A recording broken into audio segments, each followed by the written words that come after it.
whatever, sing with Jesse. I mean, it's just another Sunday night for us, you know what I mean? Just getting together and singing some harmonies, some tunes.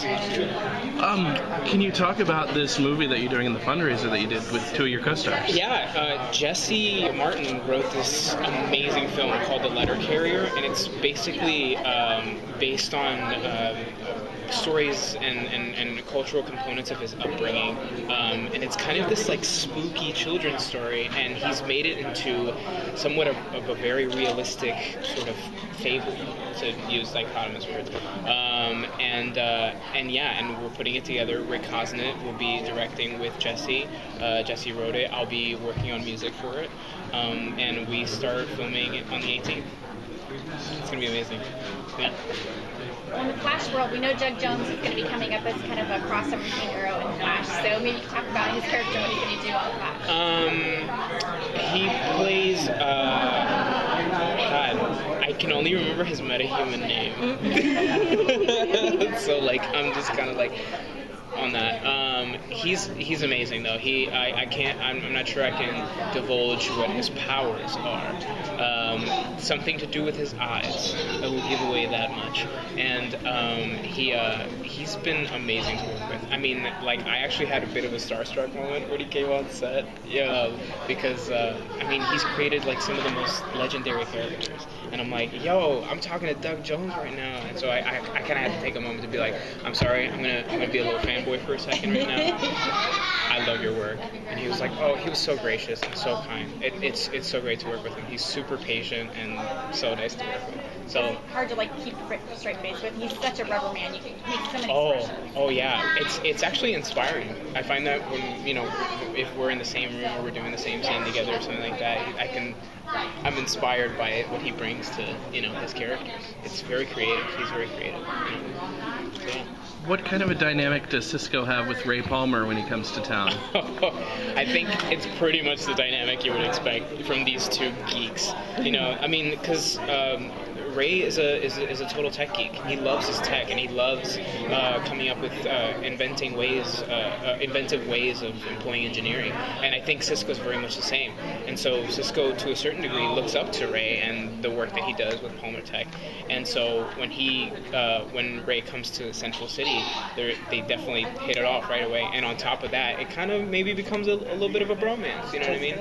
I mean, it won't top the bromance with Barry, because Barry's his best friend, and they're BFFs, best friends forever. So that's obviously what that is. Which of the female characters on the show has he kind of geeked out the most about? I mean, it seems like Cisco?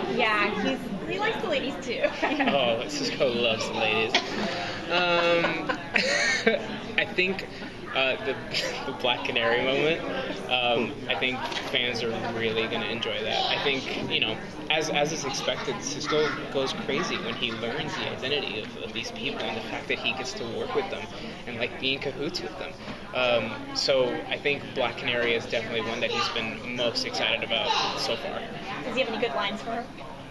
Some pickup lines? Well, any line that works. I think that's Cisco's approach generally. Any line that works. I mean, so it didn't go so well with Lisa Snart, but maybe a Black Canary would be better. Oh, he dodged a bullet there. That was a dangerous one. Yeah, for sure. Speaking of before Barry came back and changed time, I was almost off the show when Cisco got killed. I was like, that's it. I get that a lot from fans. They're like, I almost stopped watching the show because he died. I'm like, I don't want the onus to be on me. Oh no, but come on, it was so violent and horrible, and you were so good. It was so heartbreaking. Thank you. How did you tap into that kind of emotion in that scene?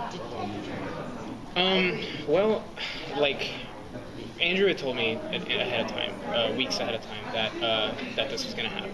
And I kind of had a weird reaction. I was like, awesome. So excited to die on camera. This is something I always wanted to do, which is kind of weird. But when it happened, I went through the script, and, you kind of have to take a look at the reality of the scene, right? So considering the circumstances, Reverse Flash is a real threat, and and I think from the moment that he steps into the room and reveals himself, and through his sort of body language slinks around him, Sisko becomes aware of the reality and is overwhelmed with, this traumatic experience. And in so doing, I think he breaks down, and he has to come to terms with the fact that not only has he been betrayed by this parental figure in his life, but he's also about to die at the hands of him. His destiny is to die at the hands of his father. And it's incredibly emotionally overwhelming, and it's tough to find that when you've never been in this sort of situation where someone has a gun to your head, so to speak. So I kind of had to just channel the notion of everything I love being taken away from him. Yeah. What are we gonna see between Sisko and Harrison coming up? Anything that you can talk about? Yeah, well, I thought it was brilliant what they did in terms of the writing for 16, to use some of the elements in that dialogue and completely turn them around in a different context for a different, aim.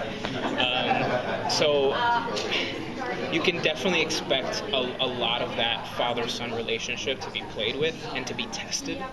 There's definitely going to be a lot of that going on. I mean, yeah, a lot of like sneaking around. You know what I mean? Which of the upcoming episodes is your favorite? Ooh, I love 20. I really like 20 for reasons that I can't say. The only thing I'm going to say is we may or may not revisit the timeline that we first. I'm giving you info here. I'm awesome. It's just no. Well, after doing those traumatic scenes with Tom Cavanaugh, did you kind of have a weird vibe working around him after that? You're like, dude, you were so creepy. Actually, no. It was the complete opposite. Because right when we got down to it and we started blocking it and rehearsing it and shooting it, he's so generous. Tom, as an actor, is so generous, and he's always makes sure that he's there for you as an actor, and that he gives you as much as he can as that character.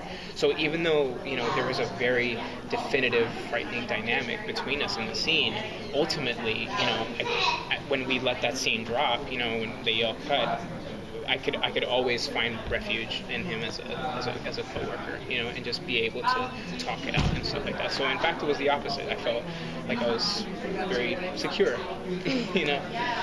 Does anybody have one last question?